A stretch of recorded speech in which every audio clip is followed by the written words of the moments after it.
ایک مرتبہ اللہ کے نبی حضرت عیسیٰ علیہ السلام کہیں جا رہے تھے۔ آپ کا گزر ایک قبرستان سے ہوا۔ آپ نے دیکھا کہ ایک قبر میں آگ لگی ہوئی ہے، مردے کے اوپر سانپ بچھو مسلط ہے، مردے کو فرشتے عذاب قبر دے رہے ہیں۔ اللہ کے نبی حضرت عیسیٰ علیہ السلام یہ منظر کو دیکھ کر پریشان ہوئے، حیران ہوئے، اور یہ منظر کو دیکھتے ہوئے آپ آگے چلے گئے، آگے نکل گئے۔ جب شام کے وقت آپ علیہ السلام واپس لوٹے تو آپ کا گزر اسی قبرستان سے ہوا۔ مسلمانوں ذرا دل کی کان سے سننا میرے بھائی، جب آپ علیہ السلام شام کے وقت کام کر کے واپس لوٹے تو آپ کا گزر اسی قبرستان سے ہوا۔ تو آپ نے دیکھا کہ جس قبر میں آگ لگی ہوئی تھی، جس مردے کے اوپر سانپ بچھو مسلط تھے، اسی قبر میں گلاب کے پھول کھلے ہوئے ہیں۔ اللہ کے نبی حضرت عیسیٰ علیہ السلام بہت پریشان ہوئے،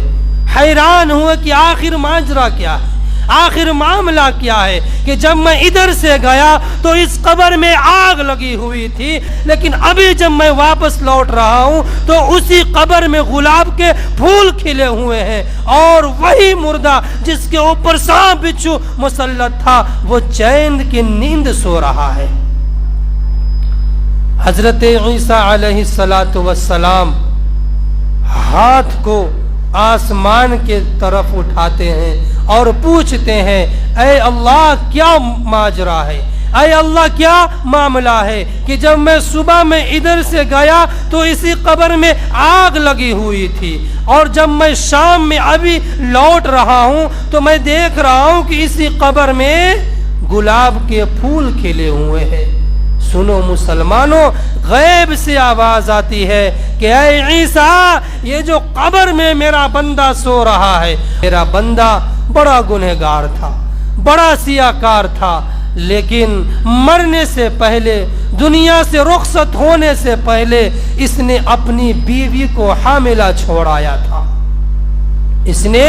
اپنی بیوی کو حاملہ چھوڑایا تھا۔ کچھ دن پہلے اس کا ایک بچہ پیدا ہوا،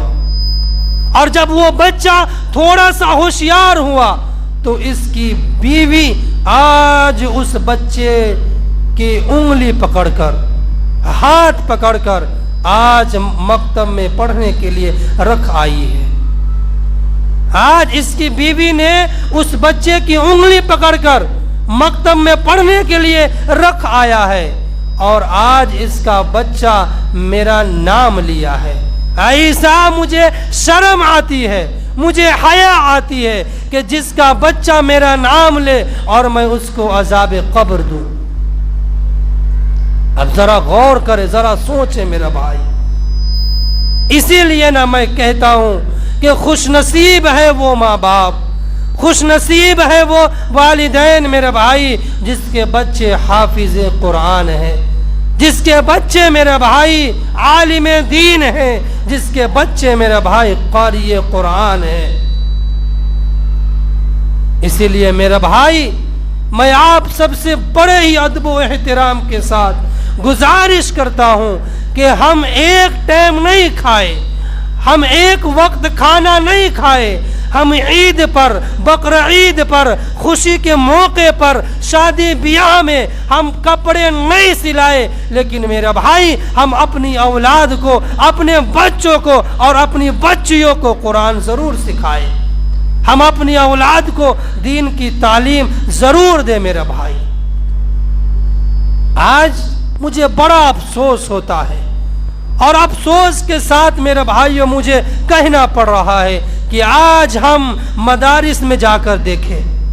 آج ہم مدارس میں جا کر دیکھیں، آج ہم مکاتب میں جا کر دیکھیں، وہی کچھ غریب کے بچے آپ کو قرآن سیکھتے ہوئے نظر آئیں گے، وہی کچھ مزدور کے بچے دین کی تعلیم حاصل کرتے ہوئے نظر آئیں گے. لیکن آج ہمارا ماحول اتنا خراب ہو چکا ہے کہ آج ہمارے پاس تھوڑی سی دولت ہو جاتی ہے، آج ہمارے پاس تھوڑی سی دولت ہو جاتی ہے تو مسلمانوں برا نہ ماننا، آج ہم سوچتے ہیں کہ قرآن ہماری تعلیم نہیں ہے. یہی وجہ ہے میرے بھائیوں کہ آج آپ پوری دنیا میں نظر اٹھا کر دیکھیے، اگر سب سے زیادہ کسی کے بچے اور بچیاں گمراہیوں کے طرف جاتے ہوئے نظر آ رہے ہیں تو میرے بھائیوں وہ غریب کے بچے اور بچیاں نہیں ہیں. سب سے زیادہ اگر گمراہیوں کے طرف جاتے ہوئے آج نظر آ رہے ہیں تو میرے بھائیوں وہ امیروں اور مالداروں کے بچے اور بچیاں گمراہیوں کے طرف جاتے ہوئے نظر آ رہے ہیں.